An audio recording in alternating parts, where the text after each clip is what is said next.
नमस्कार मित्रांनो, आज अशा ठिकाणी मी आलो आहे की जे असं एक ठिकाण आहे की नगरपालिका सोनपेठनं जी बैलाच्या कोंडण्यासाठी जी जागा उपलब्ध केलेली होती. गेल्या कित्येक वर्षापासून हे कोंडण होतं, पण पाहिलं तर ह्या ठिकाणी जे हे कोंडण आहे, ह्या कोंडणाची अशा प्रकारे परिस्थिती झालेली आहे. ह्या कोंडणाकर नगरपालिकेनं थोडं लक्ष द्यावं आणि निश्चितच जेणेकरून की जे मोकाट जनावरं फिरतात ते जनावरांना कुठंतरी आळा बसेल ह्या संदर्भात ह्या ठिकाणी जे हे पाहू शकता की अशा ठिकाणी हे जे घाणीचं साम्राज्य पण मोठ्या प्रमाणात ह्या ठिकाणी निर्माण झालेलं आहे.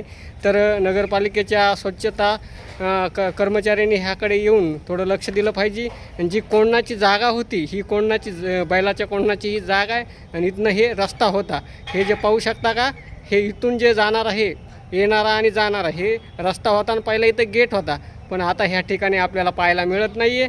निश्चितच हे पूर्ण जे हे कोंडण आहे हे सगळीकडून हे आपल्याला ब्लॉक दिसतं आहे. आणि हे जे इकडच्या भागाचा जे रस्ता आहे, हे जे रस्ता आहे का, ह्या ठिकाणी जे संडास बाथरूम वगैरे आहे, ह्या ठिकाणी पाहू शकता की ह्या ठिकाणी नगरपालिकेनं लाखो रुपयाचा खर्च केलेला आहे.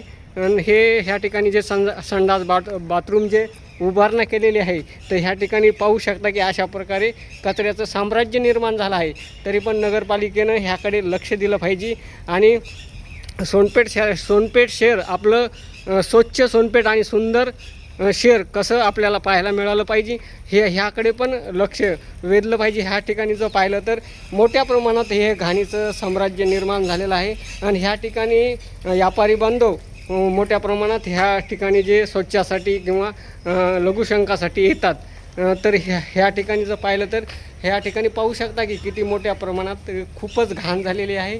छोटछोटाले जंतुनाशक तयार होऊन हे रोगराई पसरण्याची शक्यता आहे. आणि ह्या बाजूला जर पाहिलं तर बांधवांनो, हे निश्चितच बघू शकता की किती घाण असं साम्राज्य मोठं निर्माण झालेलं आहे.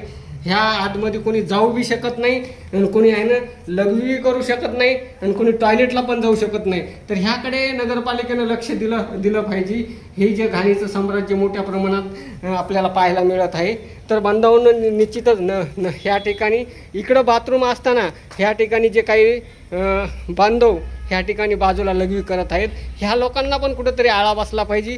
वाटलं तर ह्या ठिकाणी जर पाहू शकता की ह्या ठिकाणी अशा चांगल्या प्रमाणात ह्या भिंतीवर नाव टाकलेलं आहे, नगर परिषद सोनपेठ, तूफान या बरसे पाणी शौचालय रहने नहीं देगी. अशा प्रकारे तुम्ही पाहू शकता की ह्या ठिकाणी बऱ्याच ठिकाणी लोकांना ह्या ठिकाणी जे येतात, तर ह्या ठिकाणचा जे रस्ता जर पाहू शकता की हे इकडनं यायला आपल्याला रस्ता पण व्यवस्थित नाही.